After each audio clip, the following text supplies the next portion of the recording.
Powered by the Inside the Birds podcast. Now, live from inside the Matt Black Kia Studios. It's Football at 4. Football at 4 is powered by the Inside the Birds podcast. It's brought to you by PropSwap, America's sports betting marketplace. Sell your sports bets and take your profit.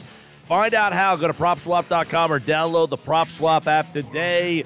Football at 4 on a Friday brings us Adam Caplan as we look back at all the things that have happened this week and ahead to the NFL Draft, which is quickly approaching as he joins me now here on the Sports Bash Live on 97.3 ESPN. Adam Caplan, what's up? Happy Friday.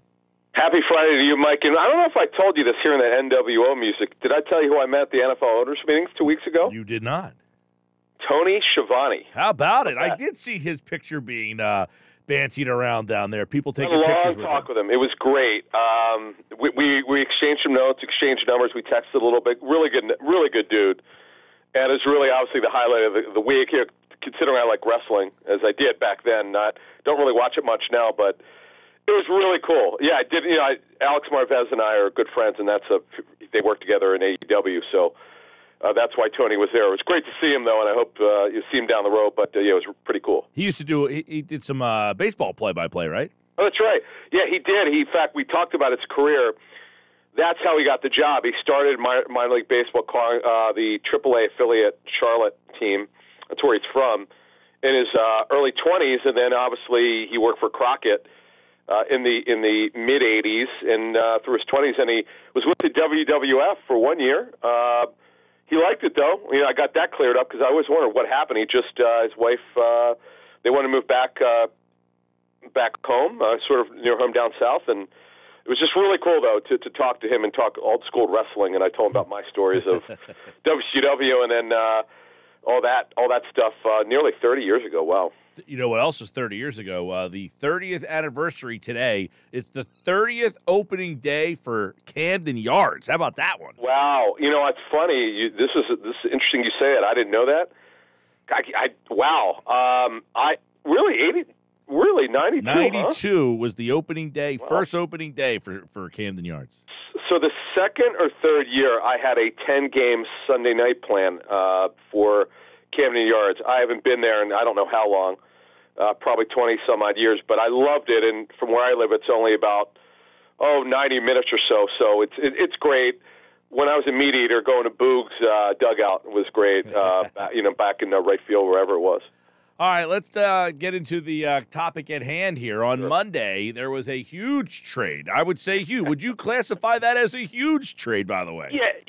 Even though there were no players, and it's very subjective when you say blockbuster, but because it involved first-round picks, and it happened now, like it's funny, we've been saying on Inside the Birds, Mosher and I, for months, really since their season ended, there's no way they're going to use all three picks. They're going to wind up trading one of them. Now, the crazy thing about this trade, right, Mike, is that somehow they didn't trade their first of the three first-rounders. I was very surprised by that. They still have 15. They have 18th, the 18th pick overall, which is from the Saints. They have 5 picks now in the first 3 rounds, 2 1s, a 2, 2 3s, a 4, 3 5s, and a 7th.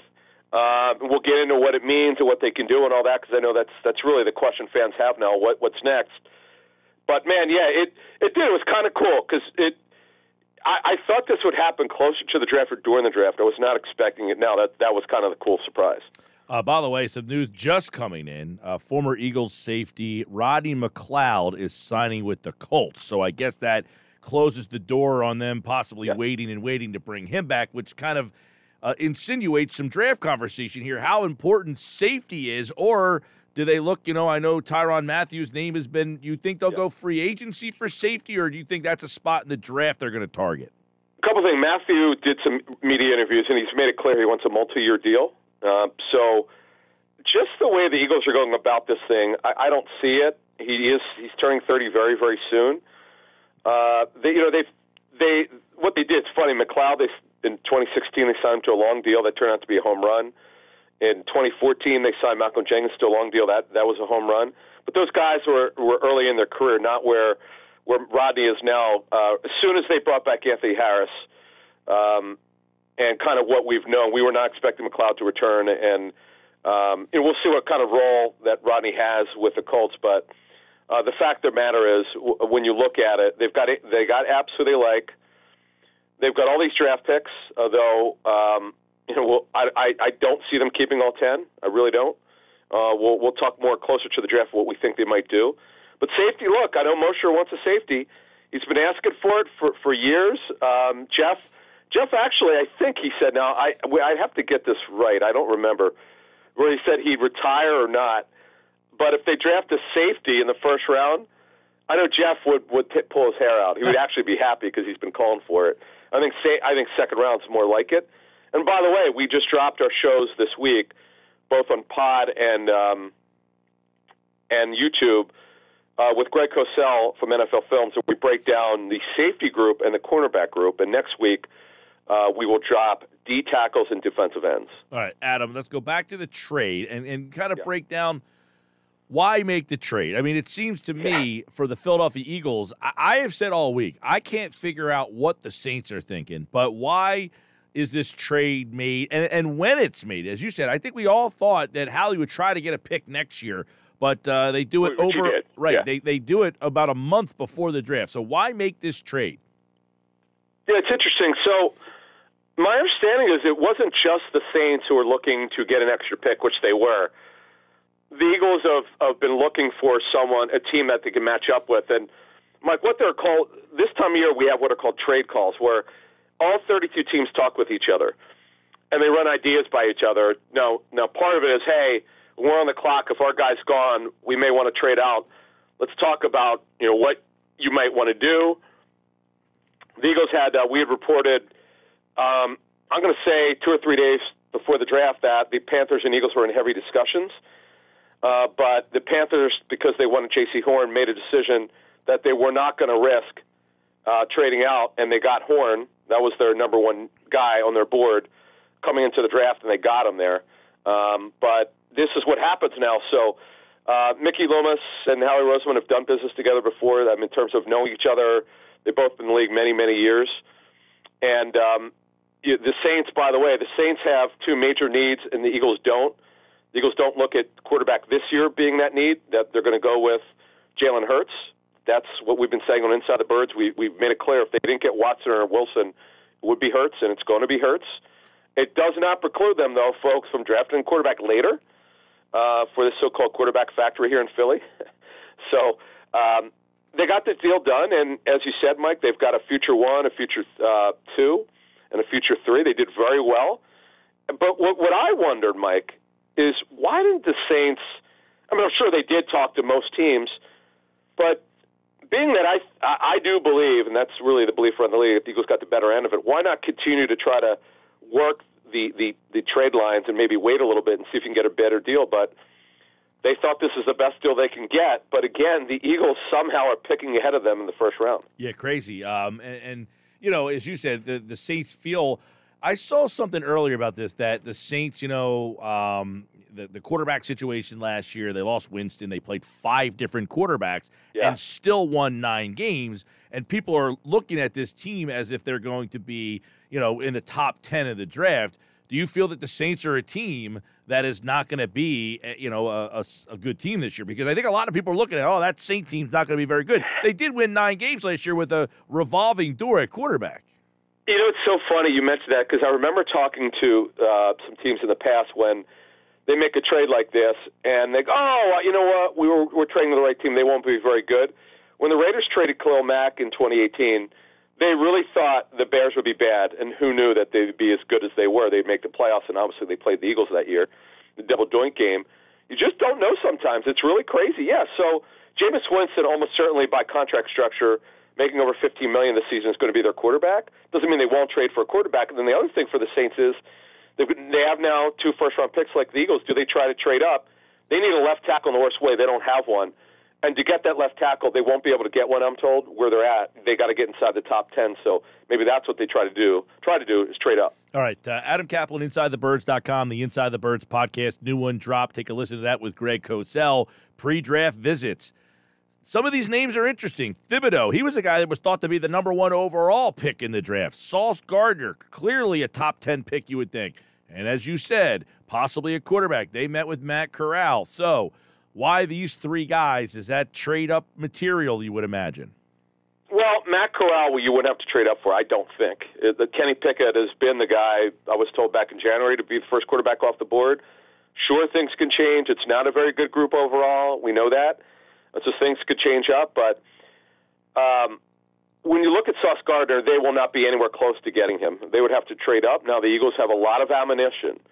Not only do they have 2 first-round picks, they have 5 in the first 3. They've got 2 ones next year. They've done a really good job of setting themselves up for the future, Mike.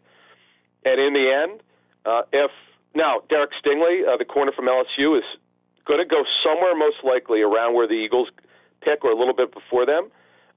We're just under 3 weeks out. We're 20 days out from the first day of the draft. We'll have a better idea closer to the draft who they're targeting. But cornerback, I've said it, and I'm not going to back off. It's the number one need for this football team. Yes, they could use help at other positions, receivers as well. And obviously they've tried to make a couple of moves there, but they right now cannot line up a corner opposite Darius Slay. And by the way, they got lucky last year. Slay didn't get hurt. They had absolutely no one to back them up on the outside. They cannot do that. They need by the start of training camp, they need 2 significant pieces at corner. One who's going to start opposite Slay and one who could back them up. Now, that guy could come in the draft or for agency, but they've got a lot of work to do at the quarterback position. Yeah, and last year we had this conversation all the way through until they finally signed Steve Nelson. I wonder if they finally take a corner to fix that position in the draft and look, because they still got to get a safety in some capacity. Which one do they value more in terms of drafting and developing their own guy, corner or safety? Corner very much. If you look at the last 20 years, they've tried a corner. I mean, they haven't tried super hard. At safety, it's been patchwork. Again, they hit home runs with the two younger veterans at that point, in Malcolm Jenkins and Rodney McLeod. But Kayvon Wallace has not worked out at all. He doesn't really factor in. He's just a backup. He does not factor in at all to be a starter at this point. They have to do something at the safety position. Anthony Harris is on a 1-year deal. They do like Epps. And then, Honey Badger, they had their meeting. He's got a lot of interest in him. He does turn 30. It would be nice if they could finally build that position with younger players, but so far they've been unable to do it. Yeah, Honey Badger is a guy. What did they have, like a Zoom meeting with him yesterday or something? Was that? Yeah, they did. And by the way, he's not the only player in the NFL to do this. A lot of. By the way, the last 2 years, a ton in the draft. In fact, in the draft, you're not limited. You could do as many as you need to do, but you only get 30 pre-draft visits. And Corral and Thibodeau, who's a top 10 pick. He's not the pass rusher as Hutchinson is, to be clear, but he's a good player. He'll go somewhere in back, I believe, in the top 10. I just wonder, Mike, with bringing these guys in who are going to go higher than the Eagles were picking at 15, it just makes me think that they're going to try to trade up. We'll see. We talked about this a couple days ago on Inside the Birds, and we got quoted in some Eagles blogs. We don't know exactly who they. Again, we're 3 weeks away, so we don't know yet. But it just seems to me, if a guy gets close enough, that they would trade off. That's just kind of what I'm thinking here. Yep, that's an interesting point because of some of the guys they're bringing in at least to talk to. Yeah.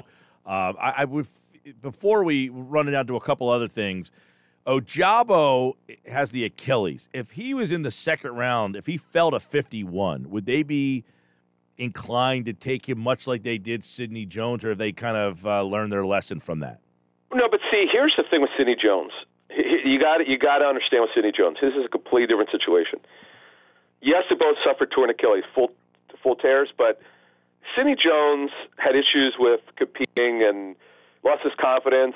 That's the thing. Like, it had nothing to do with the Achilles in terms of playing. He came back the second year, but he just, for whatever reason, was not as competitive as he should have been. Nobody knows. This, I'm told, Mike, was not in his pre-draft profile. No one knew about this. He just could not get himself together. And look, he's done a better job since he's left. Seattle brought him back. He's been with Jacksonville as well. But he's certainly never been the player people thought he would be. Where Ojabo is a great kid. Talked to people who've interviewed him. Do I think they'll look at it? Yes, I do, because it's a good value there. You're not worried about year one. It's all about year two. And look, when you come back from Achilles, it's not that you can't come back year one. you're not even close to the same, and it takes a good year and a half to come back, or 2 years. Yeah, and we brought in we know they brought Barnett in, and we said that gives them the opportunity, that gives them a little piece of depth that they could possibly get a luxury pick if that were to happen, right? And what if one of those quarterbacks fell to 51? Do you think they'd be inclined to do like a Corral or Sam Howell or one of the quarterbacks? Do you think they'd think about it then? Well, you got to see who's on the board. I mean, it's all dependent on who's on the board. But, yeah, I mean, Corral's a top 50, top 40 pick. Because it's a bad quarterback draft, he's probably going to go in the first round. He's got a good arm. He's 6'1" and 5'8". I'm told he's fine after the high ankle sprain. It was never an issue. It's interesting that they brought him in. We'll have more intel on the quarterbacks very, very soon, by the way. We're going to do a deep dive on Pickett and all of them. But we said consistently that we'd said actually 2 months ago that we didn't think the Eagles were in on Pickett, and we still don't think that's the case. All right, talking with Adam Caplan, Football at 4 here. Devin Allen, a 3-time 110-meter hurdle Olympic champion, signed. He hasn't played football since 2016. Yeah. What's his role? Yeah, so, all right. So here's what happened. The Eagles were at his pro day at Oregon. This is what I was told. And he was just super explosive. Now, I'm also told he's had ACLs on both knees repaired. He's had a significant injury career. That's why he hasn't played football in many years. Also, he's an Olympic athlete. It's been nearly 7 years since he's played football. The Eagles are taking a shot here. He'll probably be, if again, folks, he's a major long shot to make the team. Let's be clear here.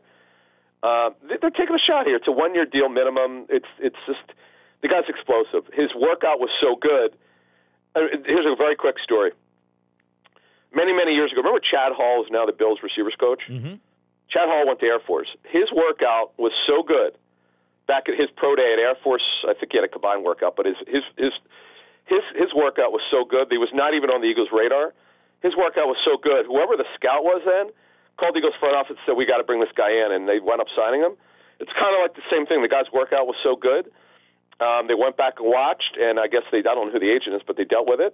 And, yeah, I think kickoff returning would be really big. Their return game was horrendous last season. We all know that. And this is kind of what he would probably do if he made the team. Yeah, like a Willie Galt, man. You got number 86 for the Bears. Yeah. 110-meter hurdle champion here. Boston Scott, what's going to happen with him? Because he is a free agent here that they obviously still need to find a running back situation with Jordan Howard, Boston Scott. I think they only have, 2 backs on the roster? No, he's back. Yeah, he's back as the third back. Kenny Gainwell, they like to be the second. This one surprised me, Mike. Boston Scott, I'm a little surprised at the guaranteed money. It's a 1-year, $1.75 million deal. You say that's not a lot of money for a backup running back, but 1.1 of it, I'm told, is fully guaranteed at signing. So it tells me, they're not going to cut him, how they cut Jordan Howard, then brought him back to the practice squad and brought him back. This almost certainly, not a lot of money, but I know what they think about him, and he clearly did not find anything like this out in free agency, so he'll be back. And Kaiser White, by the way, 1 year, $2.5 million at signing, up to $5 million with incentives, but he's a guy who's not only going to start. My sense is he's got a real chance to be here more than 1 year. He's better than all these, just average guys they brought in at linebacker who never really made it. The Eric Wilsons of the world, Corey Nelson. This guy's actually a lot more talented. All right, there you go. We're getting closer to the draft as the Eagles will pick 2 picks first round, 1 pick next year. They got the extra third-round pick this year. We had a good conversation about that yesterday with Andrew DeCecco. If you missed that, go check that out on our YouTube channel. And, of course, Football at 4 will be back next week as the Eagles get closer to the NFL draft. Make sure you check out InsideTheBirds.com and the new Inside the Birds podcast, which dropped this morning with more on the Eagles draft class. And, of course, Adam Caplan here on a Sports Bash Friday, Football at 4. All right, pal, have a good weekend. You got it. Thank you. All right, there's Adam Caplan here on the Sports Bash Live on 97.3 ESPN.